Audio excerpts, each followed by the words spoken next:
수술한 직후에 딱 마음에 들면 나중에 아쉬울 수밖에 없습니다.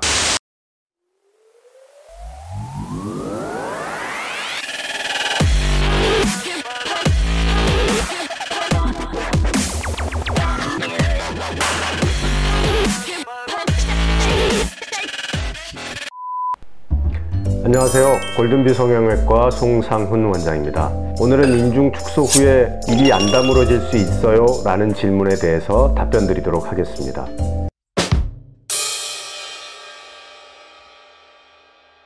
많은 분들이 인중 축소, 특히 내측 인중이라고 하죠. 코 밑으로 하는 인중 축소를 계획하면서 얼마를 줄일 수 있는지에 대한 질문을 많이 합니다.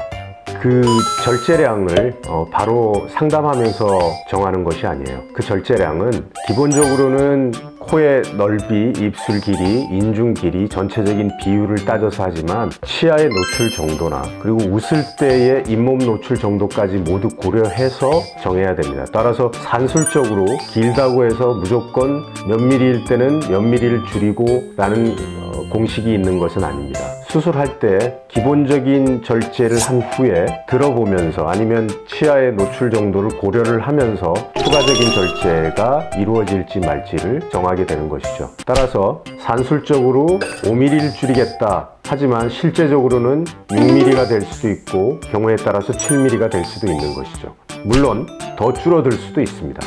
그래서 약간의 변동이 발생함을 말씀드리고자 합니다. 인중 축소 수술은 피부와 근육층만 제거해서 당겨서 꼬매는 수술이 아닙니다. 그렇게 해가지고는 다시 늘어날 수밖에 없어요. 그래서 근육 조직뿐 아니라 피하 조직 그리고 인중 조직 자체를 고정하는 작업, 이렇게 해서 최소 4중 봉합 이상 이루어져야지 단단히 고정이 됩니다. 그 고정하는 이유가 많이 움직이는 부위이기 때문에 입술의 움직임으로 인해서 이 부위가 다시 내려오게 되죠. 그걸 막기 위해서 그러한 여러 번의 봉합을 시행하는 것입니다. 이제 수술해서 피부 제거하고 근육을 제거한 다음에 당겨서 꼬매면 이렇게 들릴 수밖에 없어요.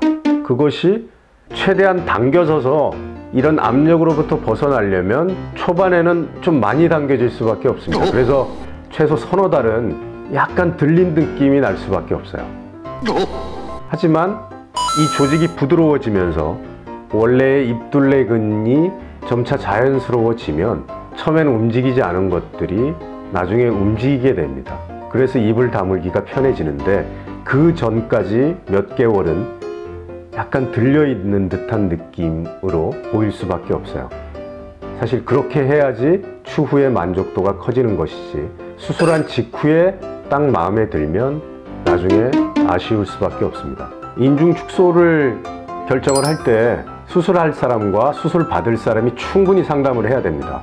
그래서 얼마만큼 줄일지, 줄이고 나서의 어떤 모습이 될지, 들린 정도가 어느 정도일지, 물론 본인의 그 골격 구조나 인매를 잘 고려를 해서 수술 정도를 정해야 되겠지만 이러한 상담이 이루어지지 않으면 추후에 본인이 생각한 것과 다른 현상이나 아니면 본인이 기대한 것 밑으로 결과가 나타날 수 있기 때문에 충분한 상담 과정을 거쳐야 됩니다.